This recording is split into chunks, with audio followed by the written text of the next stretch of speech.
Assalamualaikum warahmatullahi wabarakatuh. Anak-anak ibu sekalian, kita ketemu lagi pada pertemuan hari ini dengan pelajaran PPKN. Bagaimana kabar-kabar anak ibu sekalian?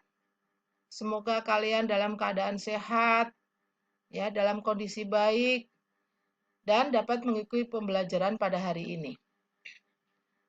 Anak-anak ibu sekalian, untuk kali ini, ibu akan memberikan materi, yaitu yang terkait dengan sistem hukum dan peradilan internasional.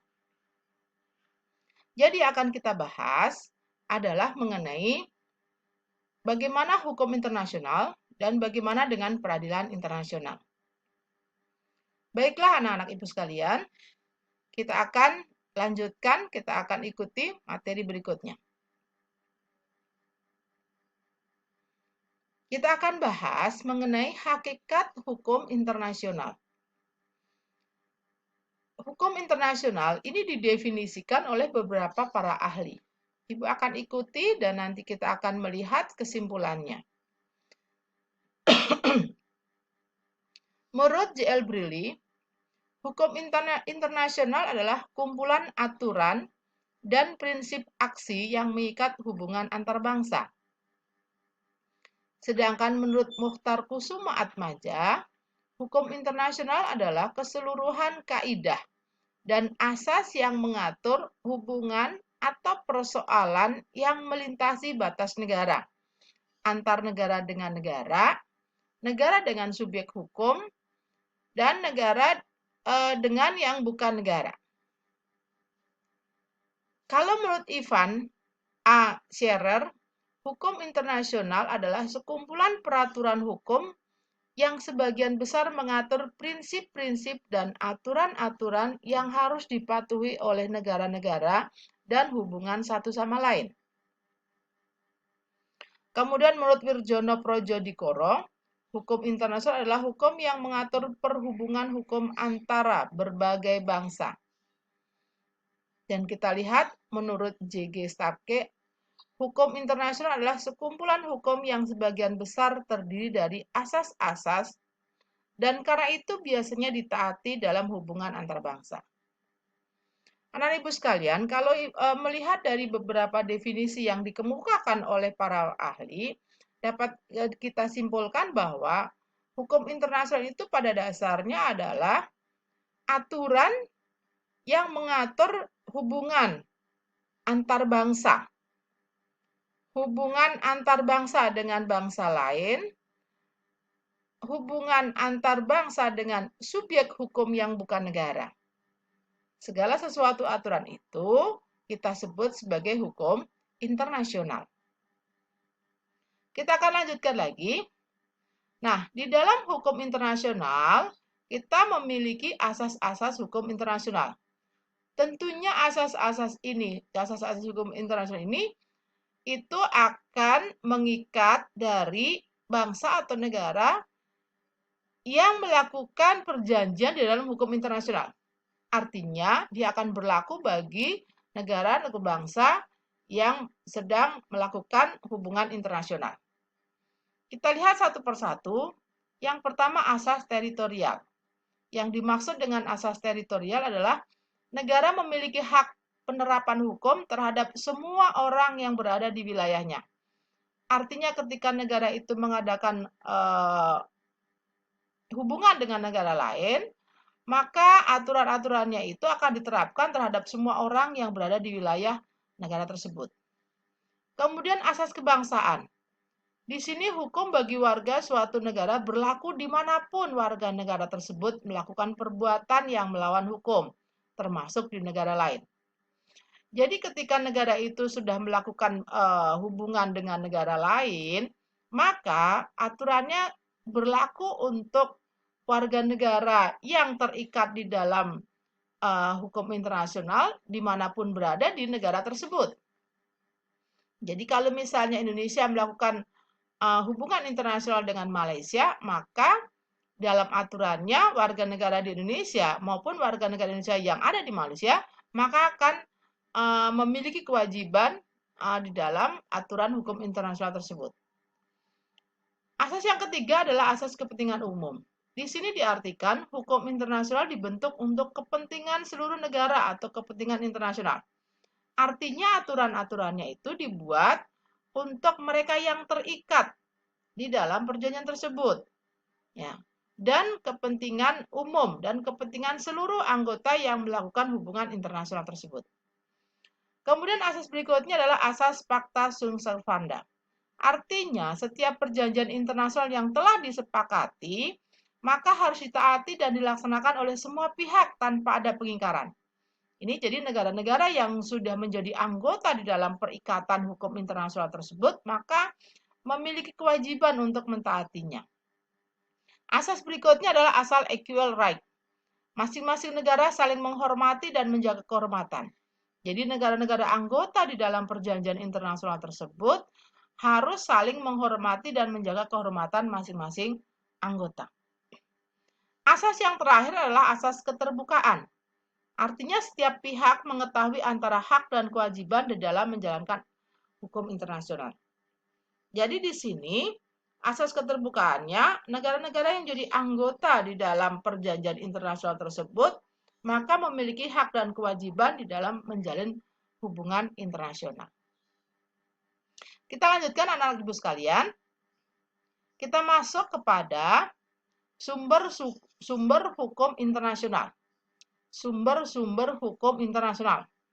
Ibu bandingkan terlebih dahulu. Kalau kita bicara sumber-sumber hukum nasional, maka kita bisa melihat adanya Undang-Undang Dasar 1945.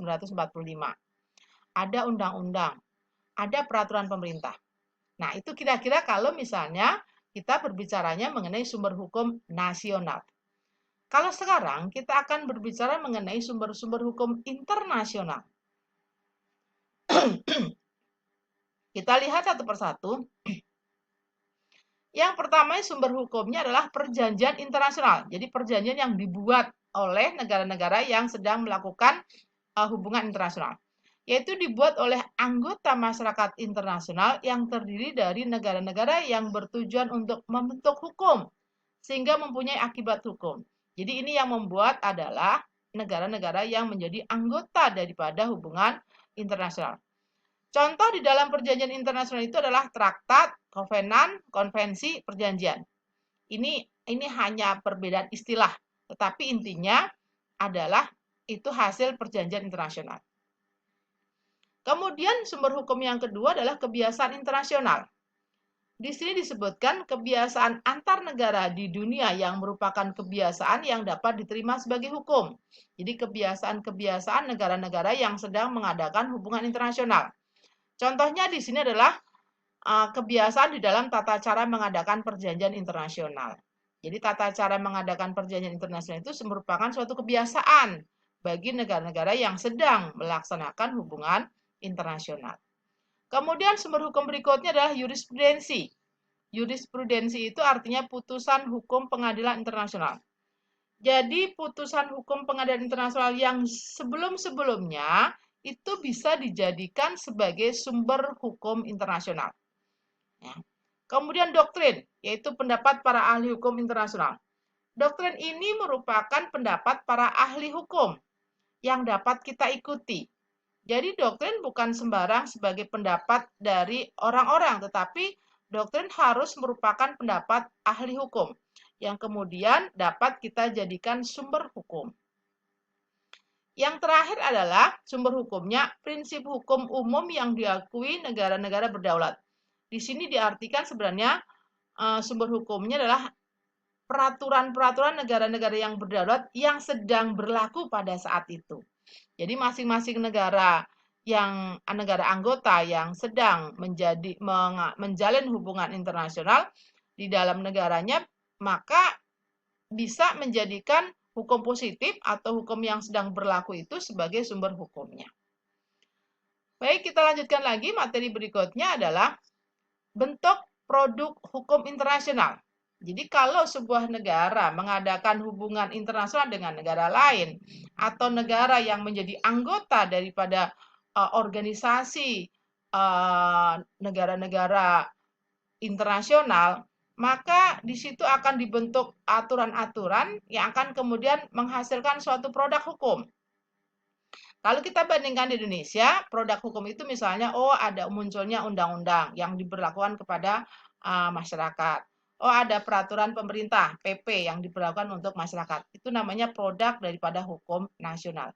Nah, kalau kita akan berbicara mengenai produk hukum internasional, artinya hasil daripada aturan-aturan yang dibuat oleh anggota-anggota negara yang sedang melaksanakan hubungan internasional. Kita lihat satu persatu, hasil produknya adalah resolusi. Ini khusus resolusi itu hanya dikeluarkan oleh suatu badan organisasi internasional. Jadi resolusi ini tidak untuk hubungan internasional yang mungkin hanya wilayah-wilayah regional, tapi resolusi ini khusus untuk organisasi internasional, yaitu seperti PBB. Di situ disebutkan ada 2 resolusi PBB, yaitu resolusi yang dikeluarkan oleh Majelis Umum dan resolusi yang dikeluarkan oleh Dewan Keamanan. Jadi, bentuk produk hukum internasional yang kaitan dengan resolusi ini hanya diberikan kepada organisasi internasional, yaitu PBB. Berikutnya, produk hukumnya adalah konvensi. Konvensi ini perjanjian internasional yang memiliki kekuatan hukum. Ya, jadi memiliki kekuatan hukum bagi negara-negara yang menjadi anggota di dalam hubungan internasional tersebut. Nama lain daripada konvensi adalah covenant, fakta, agreement, dan charter. Jadi ini hanya istilah-istilah di negara-negara mengenai konvensi. Jadi tidak perlu untuk diperbandingkan karena ini hanya perbedaan istilah saja. Kemudian yang produk ketiga adalah protokol dan aneks.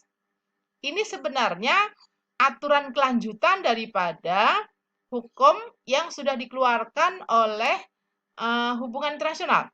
Jadi disebutkan aturan lebih lanjut dari perjanjian internasional yang tidak dapat berdiri sendiri, tetapi terikat dengan perjanjian induknya. Jadi maksudnya ketika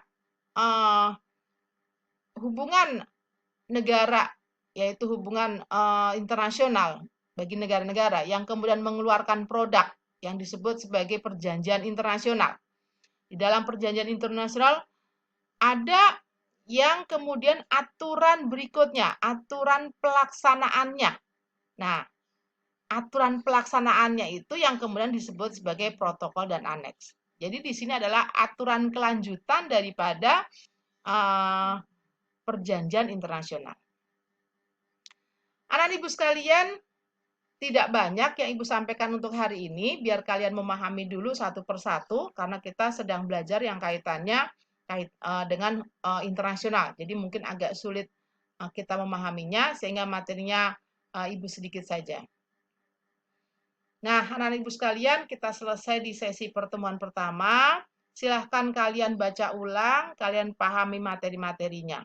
Nanti ibu akan lanjutkan di minggu depan.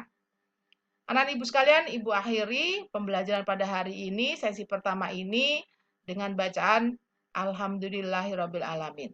Ibu tutup, Assalamualaikum warahmatullahi wabarakatuh.